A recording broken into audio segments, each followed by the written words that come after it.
A'udhu billahi minash shaitanir rajeem. Bismillahir Rahmanir Rahim. Welcome to all the viewers to this series of Friday sermon discussions where MKA Tarbiyat Department are discussing the Friday sermons delivered by Hazrat Amir al-Momineen. We are doing this with some respected Murabiyan, with Dair Ahmed Khalid Sahib and Rabib Mirza Sahib have gracefully and gratefully joined us today. Assalamu alaikum to both of you. Walaikum assalam wa rahmatullahi wa barakatuh. I hope and pray you're both well. Dair Sahib, I'm coming straight to you in regards to a wider point around the Friday sermons and around the spiritual leadership and guidance that Hazur Iqtas gives us every week. In the current climate, with the coronavirus pandemic and all the other protests that we're seeing at the moment in regards to Black Lives Matter and just trying to get some equality and justice across the world, how important is the spiritual leadership that we as Ahmadi Muslims have of Hazur?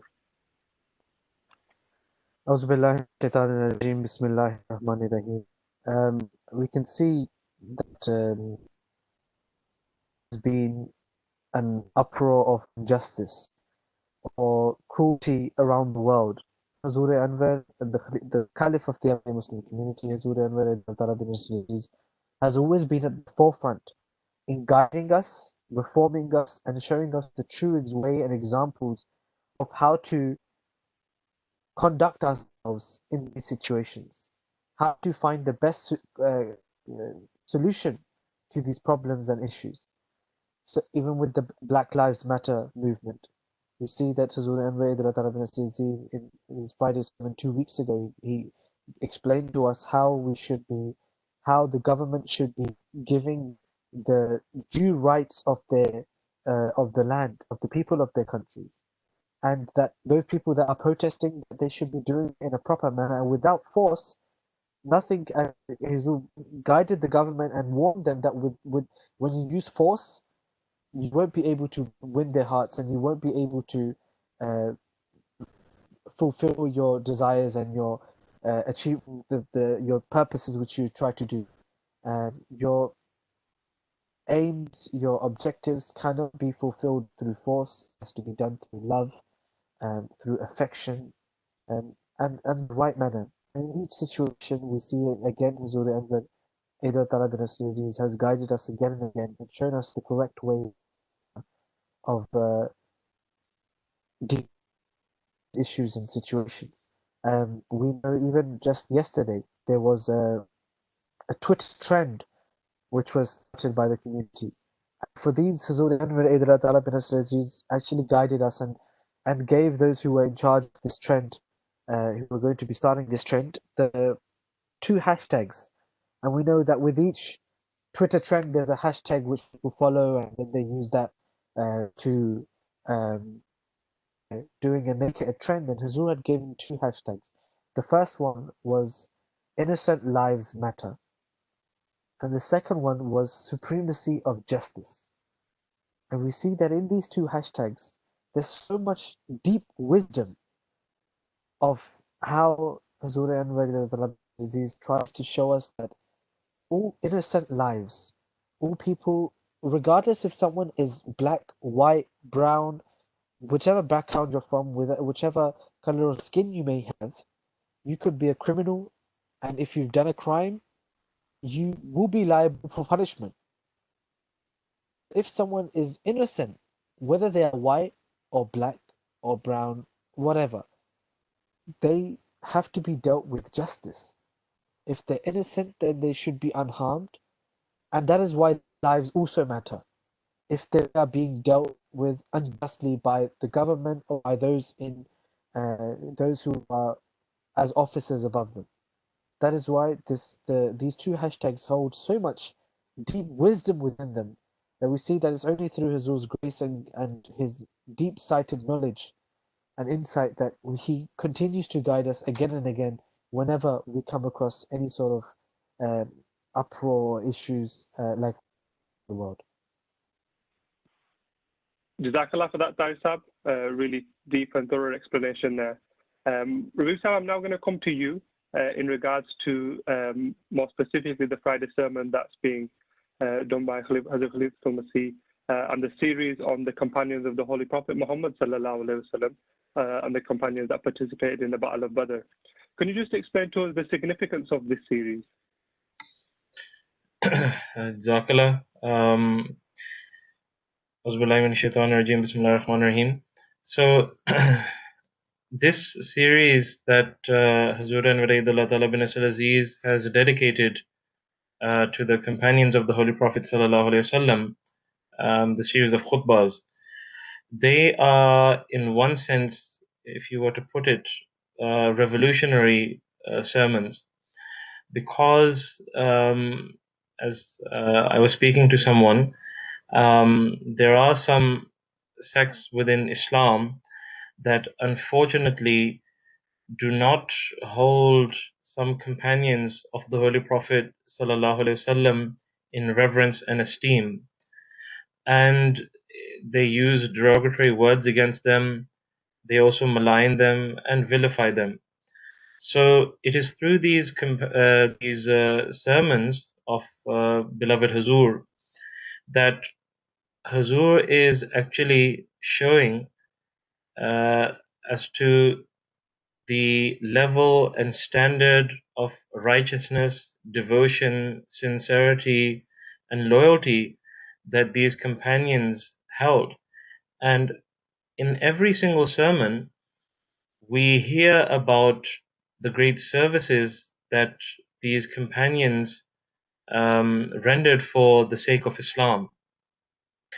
And therefore, these sermons, these khutbahs, are actually there for us to learn from these companions, because the Holy Prophet ﷺ especially mentioned that Ashabi kan nujumi bi ayyihim iqtadaytum ihtadaytum.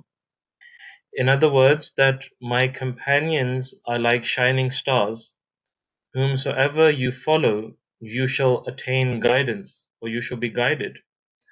So the fact of the matter is that Hazur Anwar Aidullah Ta'ala bin Asal Aziz, as he has mentioned time and again, and also on many occasions, that the Friday sermons are a source for the Jamaat to understand and come to know of the vision and expectations that the Khalifa has from the Jamaat.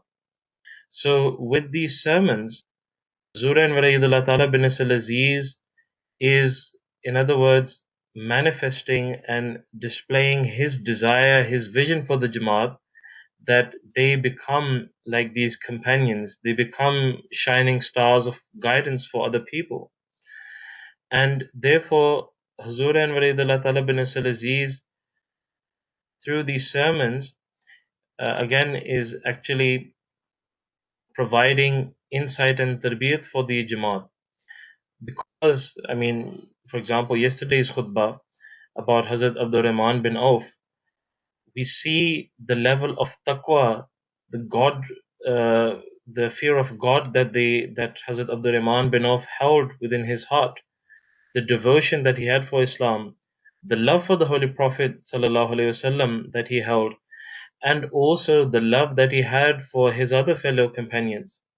So these Friday sermons should not be listened to just get some sort of, timely pleasure or, temporary pleasure, but rather they should be listened from this very aspect of how we need to inculcate and instill these qualities within us, and also how we need to raise the standards of taqwa, of the fear of God, of devotion, of sincerity, of loyalty, so that we can also aspire to become like these shining stars, these role models, these great companions and noble companions of the Holy Prophet Sallallahu Alaihi Wasallam.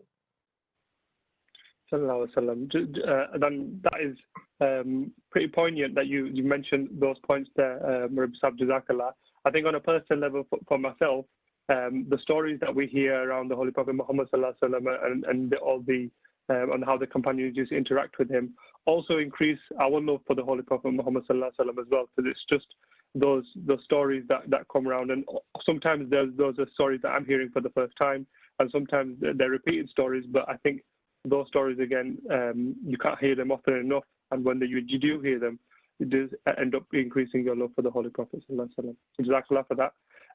Moving on now, we will show, as is our tradition, an extract of the khutbah itself, delivered by Hazrat Amir al-Mu'mineen Haider bin Nasir Aziz this past Friday. So let's view that now.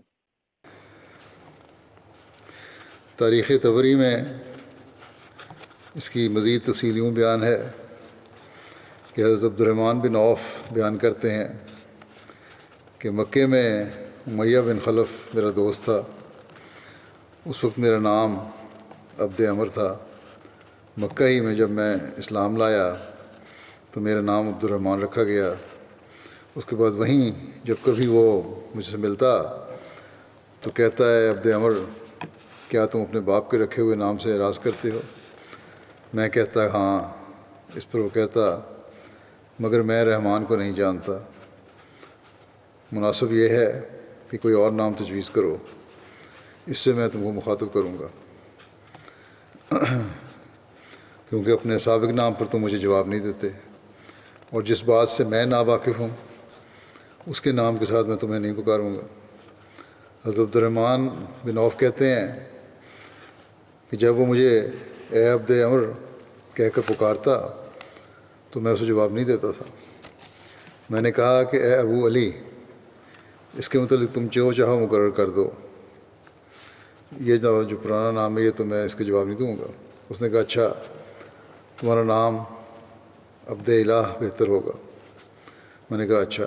چنانچہ اس کے بعد جب میں اور وہ ملتے وہ مجھے عبد الہ کے نام سے پکارتا، میں اسے جواب دیتا اور اس سے باتیں کرتا، یہاں تک کہ بدر کا دن آ گیا. میں امیہ کے پاس سے گزرا. وہ اپنے بیٹے علی بن امیہ کا ہاتھ تھامے کھڑا تھا. میرے پاس کئی زرہیں تھیں جنہیں میں نے حاصل کیا تھا. میں ان کو لیے جا رہا تھا. اس نے مجھے دیکھ کر آواز دی کہ اے عبد عمر. میں نے کوئی جواب نہیں دیا. تب اس نے کہا اے عبد الہ. میں نے کہا ہاں، کیا کہتے ہو؟ اس نے کہا کیا میں تمہارے لیے ان زرہوں سے جن کو تم لیے جا رہے ہو زیادہ بہتر نہیں ہوں؟ میں نے کہا اگر ایسا ہی ہے تو آ جاؤ. میں نے زرہیں وہاں پھینک دیں، اور یعنی اسے پناہ دینے کے لیے، اور اس کا اور اس کے بیٹے کا ہاتھ، بیٹے علی کا ہاتھ پکڑ لیا. تو وہ کہنے لگا آج کے جیسا دن میرے دیکھنے میں نہیں آیا، جیسا کہ آج دن گزرا ہے میں نے کبھی نہیں دیکھا. بہرحال وہ کہتے ہیں کہ میں ان دونوں کو ساتھ لے کر چل دیا. میں باپ بیٹے کے بیچ میں ان کا ہاتھ پکڑے ہوئے چلا جا رہا تھا. امیہ نے مجھ سے پوچھا کہ اے عبد الہ، تم میں وہ کون ہے جس کے سینے پر شتر مرغ کا پر بطور نشان آویزاں تھا؟ میں نے کہا وہ حمزہ بن عبد المطلب ہے. اس نے کہا ہماری یہ حالت اسی کی بدولت ہے، یہ برا حال جو مرا ہوا ہے اس کی بدولت ہے. بہرحال کہتے ہیں میں ان کو لیے چلا جا رہا تھا کہ بلال نے اسے میرے ہمراہ دیکھ لیا. یہ امیہ مکے میں حضرت بلال کو اذیتیں دیتا تھا تاکہ وہ اسلام ترک کر دیں. وہ ان کو مکے کی صاف چٹان پر جب وہ دھوپ سے خوب تپ جاتی لے جاتا اور اس پر ان کو پیٹھ کے بل لٹا دیتا. پھر ایک بڑے پتھر کے متعلق حکم دیتا جس پر پتھر ان کے سینے پر رکھ دیا جاتا، اور پھر کہتا کہ جب تک تو محمد کے دین کو ترک نہیں کرے گا تو یہ سزا ملتی رہے گی. مگر باوجود اس عذاب کے بلال یہی کہتے احد احد، یعنی وہ ایک ہے، وہ ایک ہے.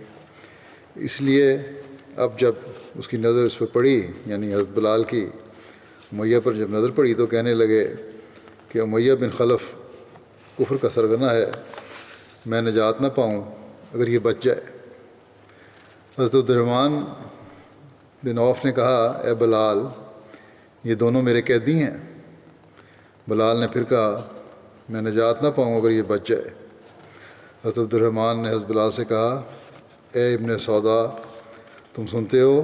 बिलाल ने फिर कहा, मैं निजात ना पाऊँ अगर ये बच जाए। फिर हज़रत बिलाल ने नहायत ज़ोर से चिल्ला कर कहा, ए अल्लाह के अंसार, ये कुफ़ार का सरगना उमय्या बिन खलफ है, मैं हलाक हो जाऊँ अगर ये बच जाए। उनकी इस आवाज़ पर लोगों ने हमें हर तरफ से घेर लिया और कैद सा कर लिया। मैं उसे बचाने लगा। एक शख्स ने उसके बेटे पर तलवार मारी और वो गिर पड़ा। उस वक्त उमय्या ने इस ज़ोर से चीख मारी कि मैंने इस जैसी कभी नहीं सुनी। मैंने कहा, भाग जाओ, मगर भाग नहीं सकते। अल्लाह की कसम, मैं तेरे किसी काम नहीं आ सकता। इतने में हमलावरों ने उन दोनों पर अपनी तलवारों से हमला किया, यहाँ तक कि उन दोनों का काम तमाम कर दिया। हज़रत अब्दुर्रहमान बिन औफ कहा करते थे कि अल्लाह ताला बिलाल पर रहम करे। मेरी ज़ेरें भी गईं और कैदी को उन्होंने ज़बरदस्ती मुझसे छीन लिया। So we just watched another extract from the Friday sermon of Azur.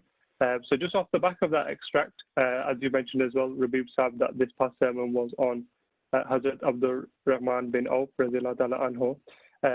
Is there an incident from the Battle of Badr that relates to this companion?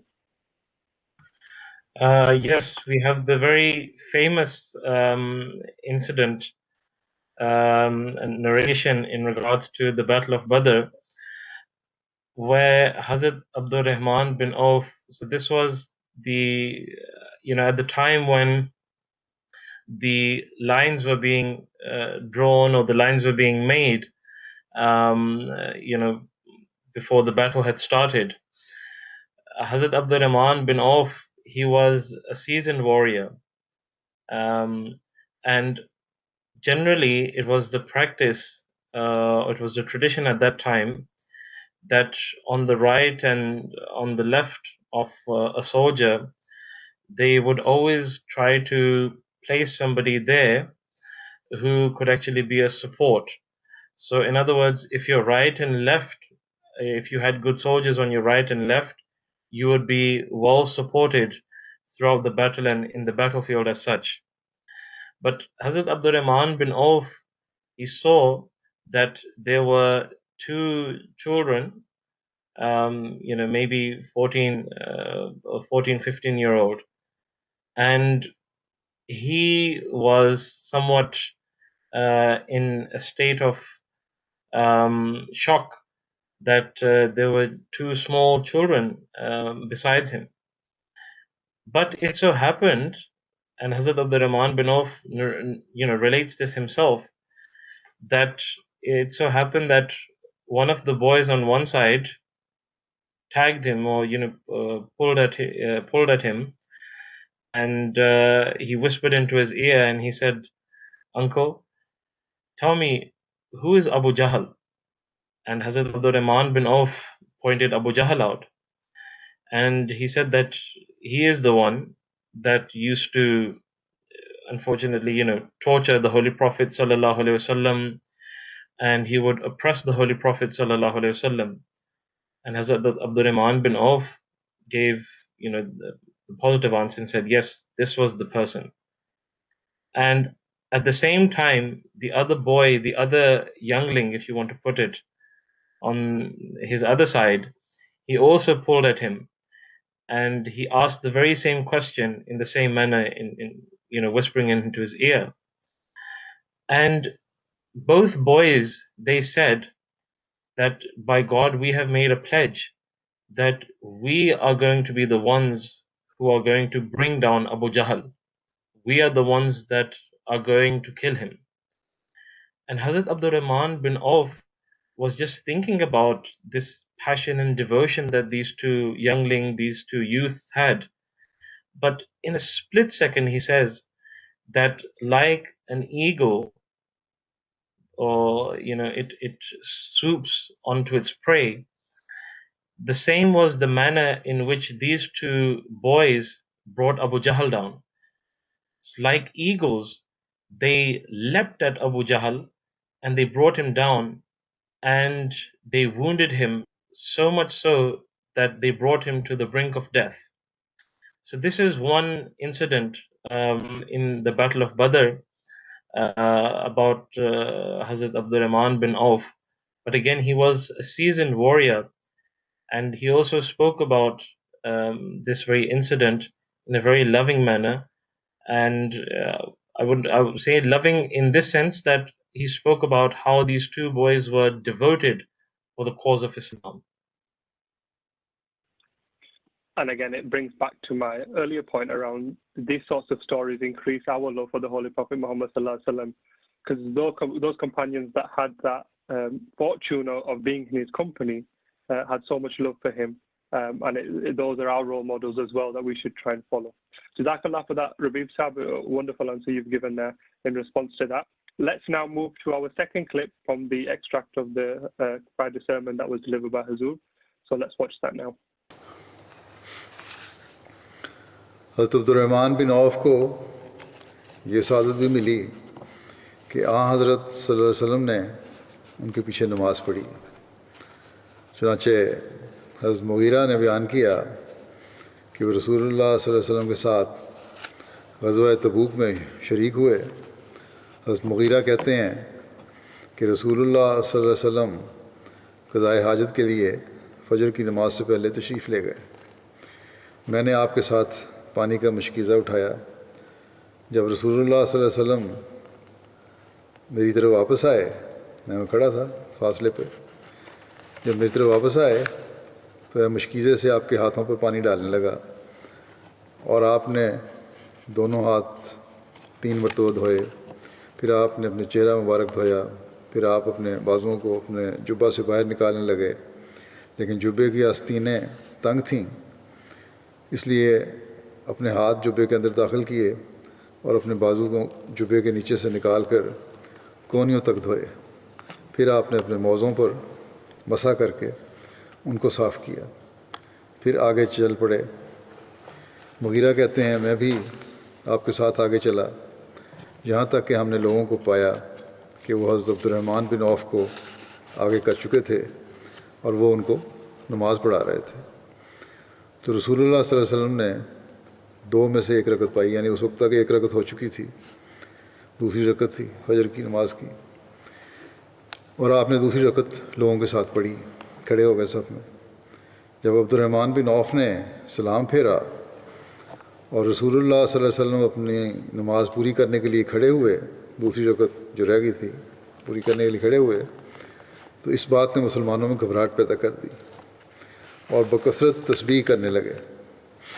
جب نبی صلی اللہ علیہ وسلم نے اپنی نماز ختم کر لی تو لوگوں کی طرف متوجہ ہوئے اور فرمایا تم نے ٹھیک کیا، یا یہ کہا کہ اچھا کیا.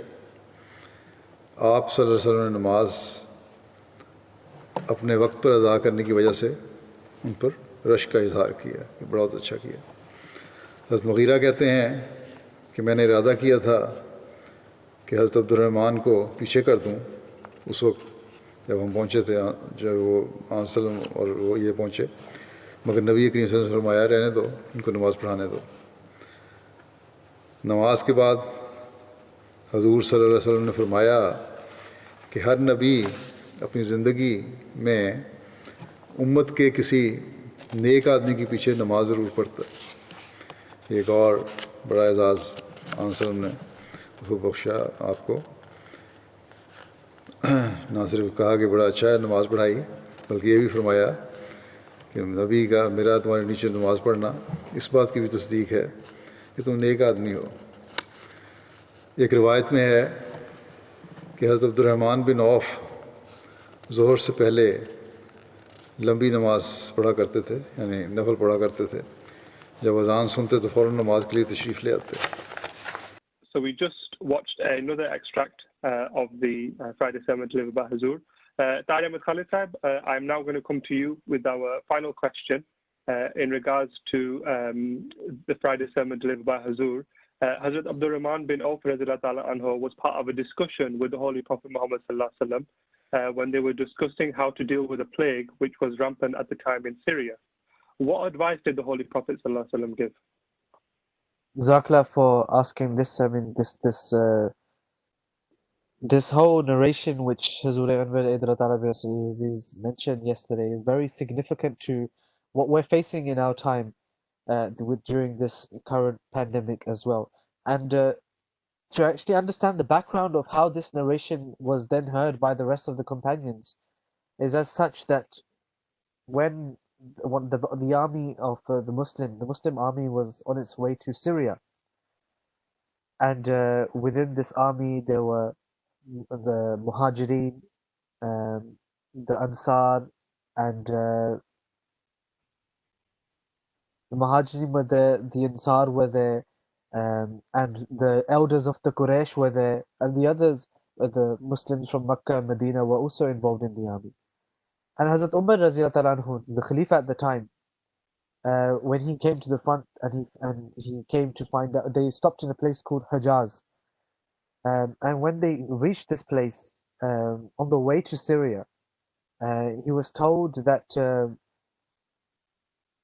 there is a plague rampant in Syria at this time. So then the question was raised that should we go inside, go and carry on the army into Syria or not? So Hazrat Umar Raziyallahu anhu, he first called the Muhajirin and he asked them what their decision is, what should we do? And they said that look, there are many companions of the Holy Prophet sallallahu alaihi wasallam within the army itself, and I don't think it would be. They said a lot of them said we don't think it's right for them to be going into this place where there's a plague rampant. So we don't think we should be going. Some of them did say that maybe we could be going. Then the Hazrat Umar Raziyallahu anhu, he let them go, and then he asked the Ansar. He asked the Ansar to come from Medina, and he asked them the same question, and they had the same view as the Muhajirin. Then he called the elders of the Quraysh tribe, and he asked them what their decision is and what do they think we should do. And they also had the same decision, the same thought of as the Muhajirin and Ansar, that because of the plague, maybe we should not be entering. But of course, some of them did also say that it could be okay if we do go. So upon this, the Hazrat Umar Raziyallahu anhu, he decided that we should not go inside Syria. And then one companion, Hazrat Ubaidullah bin Jarrah, he said that are we leaving one destiny of Allah the Almighty, one preordained destiny, and moving on to another destiny, another going from one path to another path? And Hazrat Umar Raziyallahu anhu, he then said that look, this is also the taqdeer, or the design, the plan, or the decree of Allah the Almighty. And he gave the example was given that if you are in between a valley, and from one side is blossoming with trees and grass and greenery, and the other side is barren, with no grass, no greenery, no blossoming, no flowers. And it's your choice where you decide to go. But at the end, it's the design of God where He has created both situations. It's your choice which side you wish to go on. But then during this discussion, Hazrat Abdurrahman bin Auf Raziyallahu ta'ala anhu also arrived at Hijaz and came when this conversation and discussion was happening. And he said that I have the knowledge of this situation. I know what we should do.